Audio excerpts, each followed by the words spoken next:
Walang takas sa magkahiwalay na operasyon ng ilang banyaga sa Parañaque. Ang ilan sangkot sa online credit scam, habang ang iba nagpapatubos ng sanlang sasakyan sa pamagitan ng casino chip.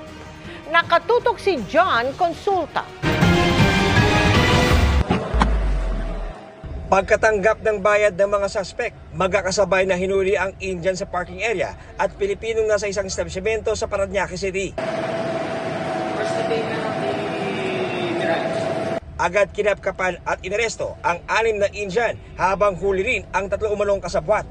Sumbong ng complainant sa NBI, isinanla niya sa isang kumpanya ang kanyang sasakyan sa halagang 70,000 pesos. Pero nirentahan umano ito ng Pilipinong suspect at saka isinanla naman sa mga Indian. Ang mga ito humihingi naman daw ng 450,000 pesos para matubos ng original owner ang sasakyan.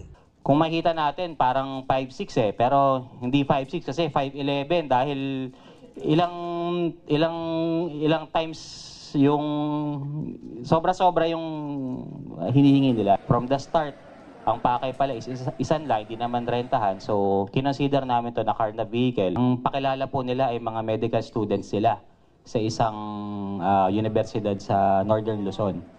Pero nakakapagtaka dito, kung sila ay mga estudyante ng medisina, bakit nandun sila sa casino na nagdidil ng mga sasakyan? Para hindi raw chap-chapin ang kotse ng complainant ng mga Indianong suspect, nagdemand sila hindi ng pera kung hindi casino chips bilang pagtubos sa hawak nilang sasakyan. O baka nag-iisip sila na nagpamark kami ng pera.